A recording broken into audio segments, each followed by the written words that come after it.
Welcome viewers. अभी हम class 9th का चैप्टर नंबर 6 का एक्सरसाइज क्वेश्चन नंबर 6 सॉल्व करते हैं। Calculate the mass in grams of each of the following sample. मतलब हर एक जो भी हमें सैंपल दिया हुआ है इसमें हमें नंबर ऑफ मोल्स दिए हुए हैं और इसका हमने क्या चीज़ सॉल्व करनी है, मैथ सॉल्व करना है। जैसे कि हम ए पार्ट को देखते हैं। ए पार्ट में हमें गिवन है जी 1.2 moles of potassium. First of all यहाँ पे देखें, हमने डाटा पुट कर लेना है, हमने मैथ सॉल्व करना है। और आपको पता है कि मैथ्स का जो स्टैंडर्ड यूनिट होता है वो क्या होता है, मैथ्स इन ग्राम होता है। ये हमने सॉल्व करना है। अब अगेन क्वेश्चन में हमें ये क्या गिवन है, नंबर ऑफ मोल्स गिवन है। तो हम मेंशन करेंगे कि ये क्या हमें गिवन है, नंबर ऑफ मोल्स। और हमें कितने गिवन है जी, 1.2 मोल्स गिवन है। ये बात याद रखें कि हमेशा जो भी, चाहे आप डाटा मेंशन कर रहे हैं, आंसर मेंशन कर रहे हैं, आपने यूनिट लाजमी पुट करने होते हैं। अगर आप यूनिट पुट नहीं करते तो आपके मार्क्स डिडक्ट हो जाते हैं। अब तीसरी चीज़ जो कि हमें फार्मूले के मुताबिक चाहिए होती है और वो क्या होता है जी, मोलर मैस होता है। तो मोलर मैस किस चीज़ का हमने लगाना है, पोटाशियम का लगाना है। मोलर मैस ऑफ पोटाशियम, तो पीरियोडिक टेबल की हेल्प से आप इसको यूज़ करेंगे, मतलब पीरियोडिक टेबल यूज़ करेंगे और आपके पास पोटाशियम का जो मोलर मैस होता है वो कितना होता है जी, 39 ग्राम पर मोल। यहाँ पे हम फार्मूला लिखेंगे, number of moles is equal to mass by molar mass. अब हम इसके अंदर वैल्यूज़ पुट करेंगे।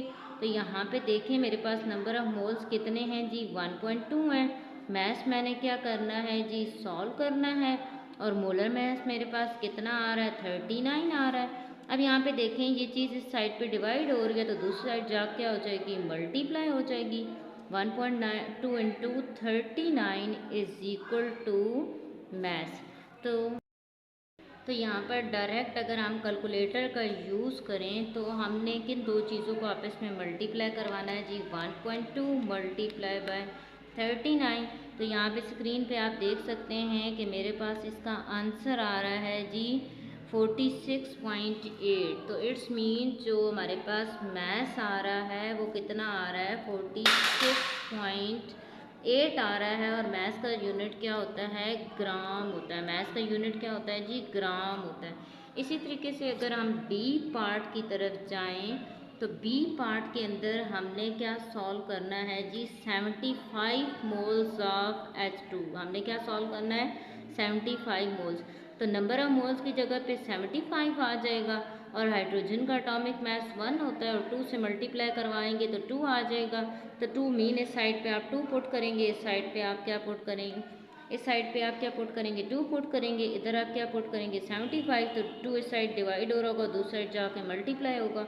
तो 75 को जब हम 2 से मल्टीप्लाई करवाएंगे तो हमारे पास आंसर 150 आ जाएगा। तो इट्स मीन सेकेंड पार्ट आप लोगों ने वर्बली सॉल्व कर लिया है और इसका आंसर 150 ग्राम आ रहा है। अब अगर हम सी पार्ट की तरफ जाएं तो ये हमारे पास क्या है, 0.25 moles of steam.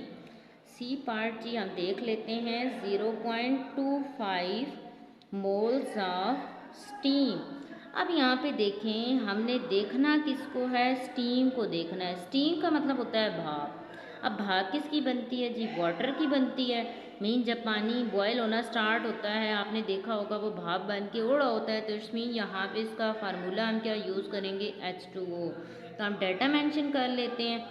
Number of moles हमें कितने गिवन हैं जी, 0.25 मोल्स गिवन है। और मोलर मैस अब हम निकाल लेते हैं। मोलर मैस ऑफ किसका, मोलर मैस हमने निकालना है स्टीम का। हम यहाँ पे फार्मूला ही मेंशन कर देते हैं, H2O। अब सिंगल हाइड्रोजन का मैस होता है 1, यहाँ पे आपको 2 हाइड्रोजन नज़र आ रहे हैं तो 1 मल्टीप्लाई बाय 2। और आगे हम प्लस का निशान यूज़ करेंगे और मीन 1 मल्टीप्लाई बाय 2 और प्लस। और ऑक्सीजन का एटॉमिक मास होता है जी 16। डिमॉस रूल के मुताबिक पहले इनकी मल्टीप्लिकेशन सॉल्व करेंगे और फिर इन दोनों को प्लस कर देंगे। तो 2 1 से 2 और 16 कितना आ जाएगा, 18 आ जाएगा। और इसका यूनिट क्या बनेगा जी, 18 ग्राम पर मोल। अब हमने निकालना क्या है जी, मैस निकालना है। अब हमने क्या निकालना है, इसका मैस निकालना है। तो ऑलरेडी हम एक बार यहाँ पे फार्मूला लिख चुके हैं, number of moles is equal to mass by molar mass. हम इसके अंदर डायरेक्ट इसकी वैल्यूज़ पुट करते हैं। तो नंबर ऑफ मोल्स देखें मेरे पास कितने हैं जी, 0.25 मोल्स हैं। मैस एज इट इज़ आ जाएगा और मोलर मैस मेरे पास कितना आया, 18 आया। ये 18 इस साइड डिवाइड हो रहा है, दूसरी साइड जाके हम क्या करवा देंगे, मल्टीप्लाई करवा देंगे। हम इन दोनों को मल्टीप्लाई करवाएंगे, जो हमारा आंसर आएगा वो क्या आ जाएगा, मैस आ जाएगा। तो यहाँ पर देखें, जब हम इस 0.25 और 18 को मल्टीप्लाई करवाएंगे तो हमारे पास आंसर जो आ रहा है वो कितना आ रहा है जी, 4.5 आ रहा है। अब मैथ्स का जो स्टैंडर्ड यूनिट होता है वो जी क्या होता है, ग्राम होता है।